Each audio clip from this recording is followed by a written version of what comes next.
આત્મનિષ્ઠા વાળા જે સંત તેને આત્મનિષ્ઠા અને તીવ્ર વૈરાગ્ય એ બે હોય, તેણે કરીને કોઈ રીતનું બંધન તો ન થાય. પણ જો તેને ભગવાનને વિશે ભક્તિ ન હોય તો જેમ બહુ પ્રકારના ભોજન ને બહુ પ્રકારના વ્યંજન કર્યા હોય ને તેમાં જો એક લવણ ન હોય તો તે સર્વે નકારા થઈ જાય છે.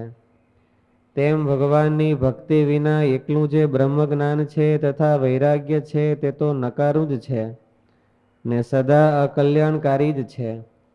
એમ જાણીને સુખદેવજી બ્રહ્મ સ્વરૂપ થયા હતા તો પણ શ્રીમદ ભાગવતને ભણતા હવા અને શ્રી કૃષ્ણ ભગવાનને વિશે દ્રઢ ભક્તિને કરતા હવા.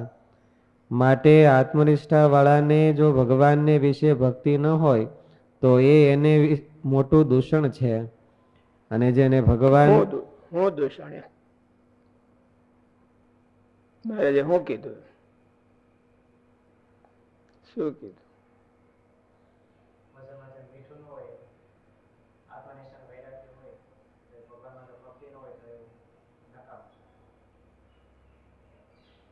શું એનો અર્થ શું થાય?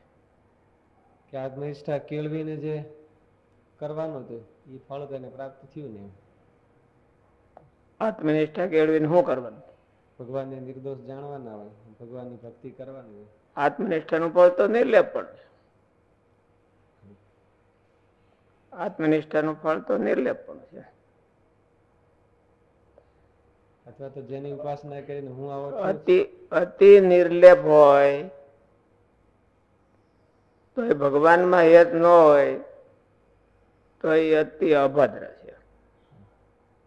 એ નિર્લેપણું એનું કોઈ મિનિંગ નથી, ક્યાંય આસક્તિ નથી અને અતિ નિર્વાસનિક છે.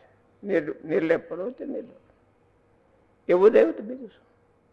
માને કે બ્રહ્મરૂપણું એ અભદ્ર છે, અકલ્યાણકારી છે.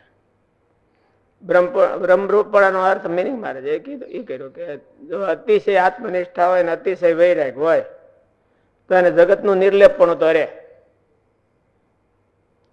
પણ એ જગતના નિર્લેપણાને લઈને એ જગતનું નિર્લેપણું જોઈને ભગવાનને ભગતમાં ચોંટવામાં આડું આવતું હોય તો એ અભદ્ર થયું. એને કલ્યાણનું વિરોધી થયું.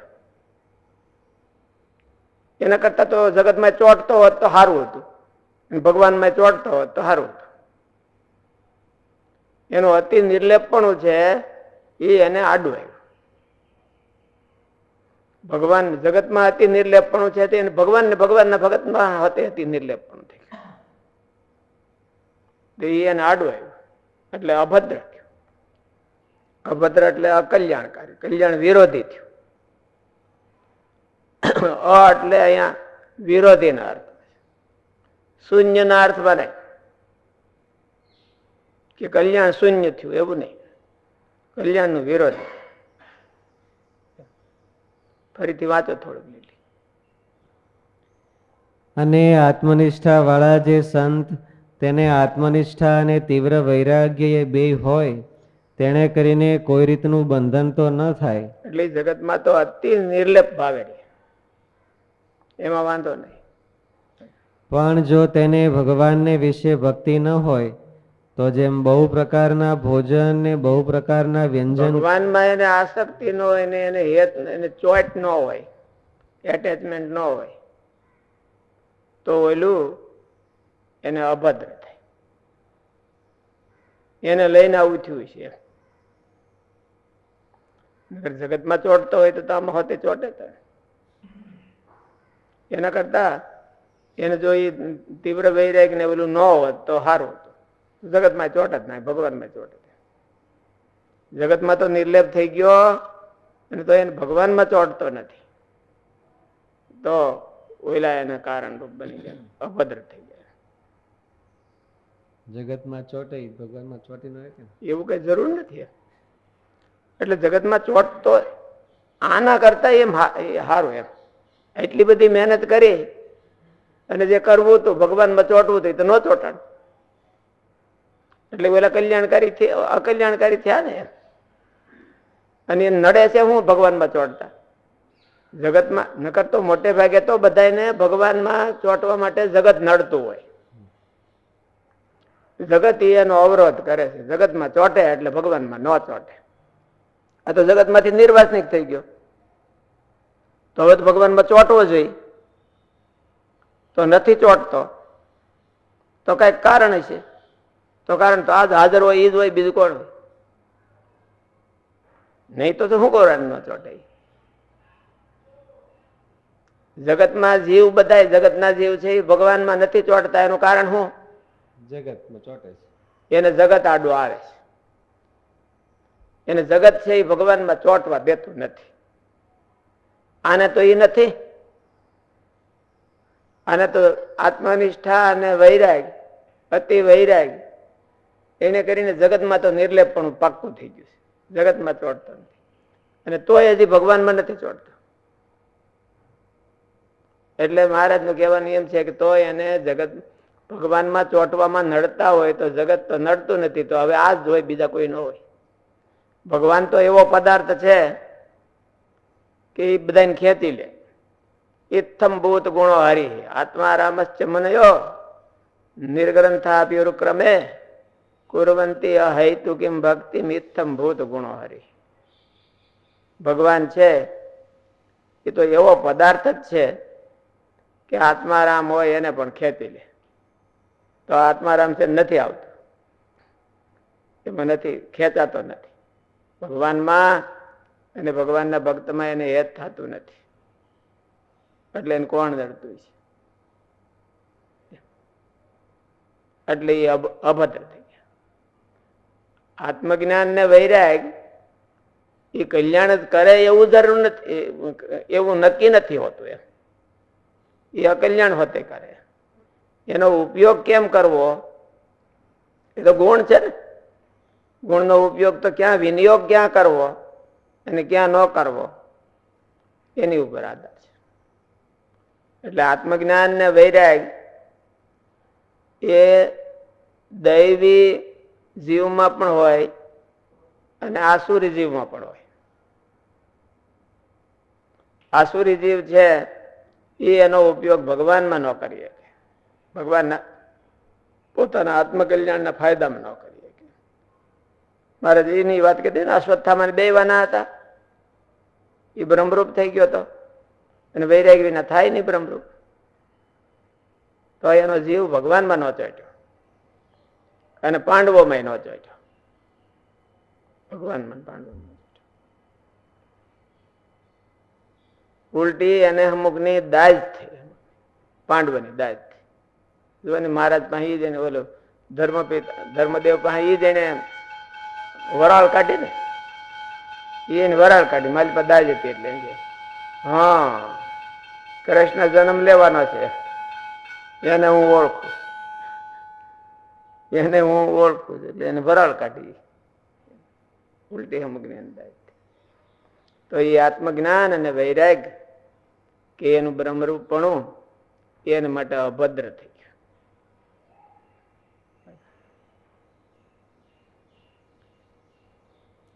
અને આત્મનિષ્ઠા વાળા જે સંત તેને આત્મનિષ્ઠા અને તીવ્ર વૈરાગ્ય એ 2 હોય તેને કરીને કોઈ રીતનું બંધન તો ન થાય. પણ જો તેને ભગવાનને વિશે ભક્તિ ન હોય તો જેમ બહુ પ્રકારના ભોજન ને બહુ પ્રકારના વ્યંજન કર્યા હોય ને તેમાં જો એક લવણ ન હોય તો તે સર્વે નકારા થઈ જાય છે. એના જીવમાં જો દૈવી ભાવ ન હોય તો એટલે આત્મજ્ઞાન ને વૈરાગ છે એને ફાયદારૂપ નથી. જીવમાં દૈવી ભાવ છે. આત્મજ્ઞાન ને વૈરાગ છે એ તો ગુણ છે. એ તો એના ગુણ છે, ઇન્સ્ટ્રુમેન્ટ છે, ગાડી છે. ગાડી પછી ક્યાં લઈ જવી એ તો ડ્રાઈવર ના હાથમાં હોય. આત્મજ્ઞાન ને વૈરાગ નો બેનિફિટ શું મેળવવો એ તો જીવના હાથમાં છે. તો આત્મનિષ્ઠા અને વૈરાગ્ય કે દૈવી ભાવ ન હોય તો પણ એવું હોય તો શું પરિબળ છે જેના આધારે એને કેળવા હોય? સાધન. દૈવી ભાવ ન હોય તો એને વૈરાગ્યમાં કે આત્મનિષ્ઠામાં રુચિ.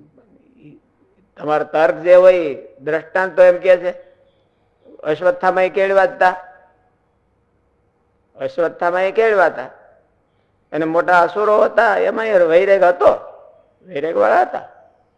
અને ભગવાનના ભગત હતા તો એ બધા ઓલા લટુ હતા, એવું તો બને. હવનો ગુણ છે એનો સ્વતંત્ર સ્વભાવ હોય છે. આત્મનિષ્ઠાનો સ્વતંત્ર સ્વભાવ છે. એટલે એવું એ કોકને એને કોક મેળવે તો એનું ફળ તો મળવું જ જોઈએ. વૈરાગ નો સ્વતંત્ર સ્વભાવ છે કે એને કોક ધારણ કરે તો એને જગતમાં ન ચોંટવા દે. દૈવી ભાવ એનું કારણ ન હોય તેને ક્યાં આધારે કેળવાય છે? ક્યાં આધારે કેળવાય તો દુઃખ ને જોઈને. જગતનું દુઃખ છે, જગતના દુઃખ માંથી છૂટવા માટે કેળવાય. જગતના દુઃખ માંથી છૂટવા માટે એ જરૂરી તો છે. એટલે જગતના દુઃખ માંથી છૂટે.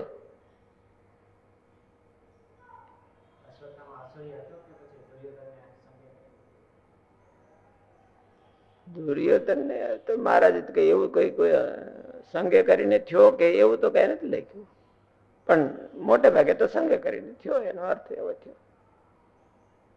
પહેલેથી તો નહીં હોય, પહેલેથી તો નહીં હોય. એનું કારણ કે પેલા તો ગરીબ હતા, એને કઈ ઘરમાં ખાવાનું નહોતું, એટલે દ્રોણ એને લઈને અહીંયા આવ્યા હતા, રાજને આશરે આવ્યા હતા. પછી આને સંગે કરીને થયો હોય.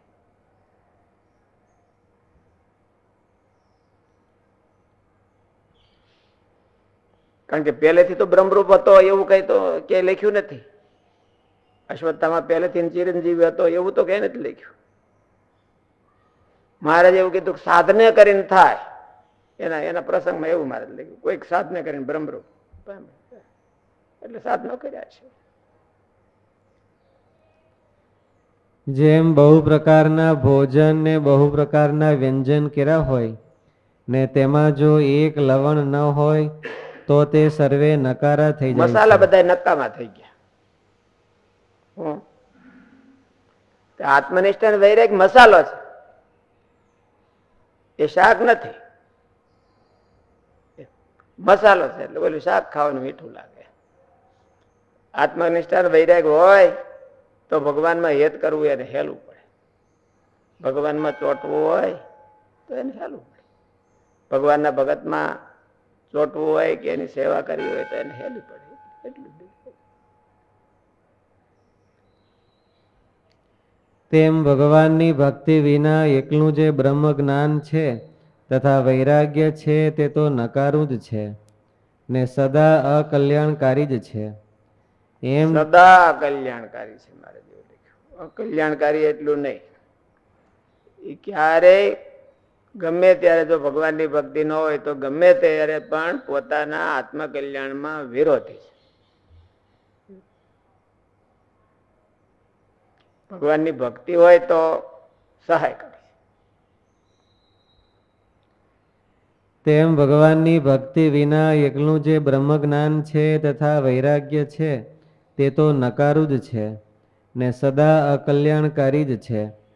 એમ જાણીને સુખદેવજી બ્રહ્મ સ્વરૂપ થયા હતા તો પણ શ્રીમદ ભાગવતને ભણતા હવા અને શ્રી કૃષ્ણ એને એનું બ્રહ્મપણું આડું આવ્યું નહીં.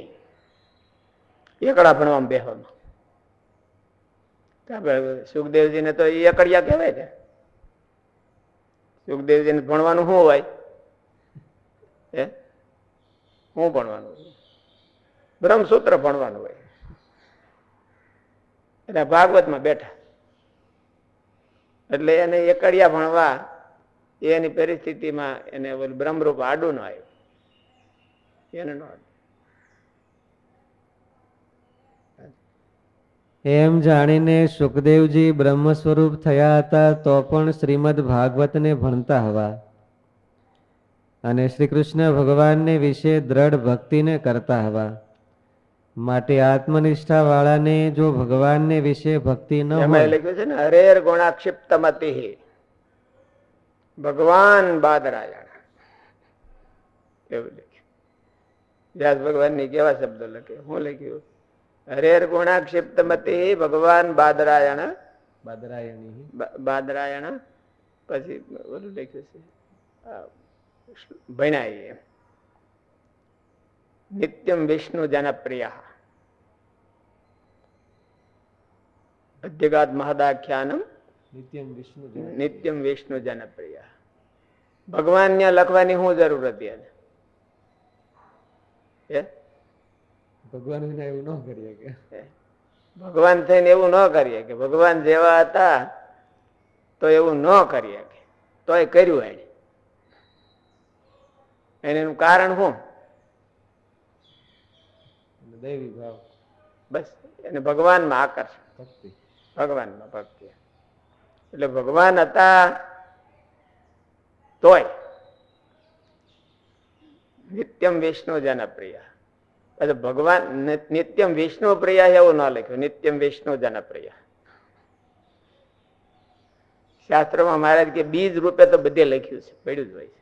આજનો કોઈ ભાગવત શાસ્ત્ર છે, મહારાજ નું નથી ભાગવત શાસ્ત્ર, પણ મહારાજ કે બીજ રૂપે પડ્યું હોય. મહારાજ એને બહાર ઉજાગર કરે નિત્યમ વિષ્ણુ જનપ્રિય અધ્યગાત મહદાખ્યાનમ નિત્યમ વિષ્ણુ જનપ્રિય હરેર ગુણાક્ષિપ્ત મતિ ભગવાન બાદરાયણ.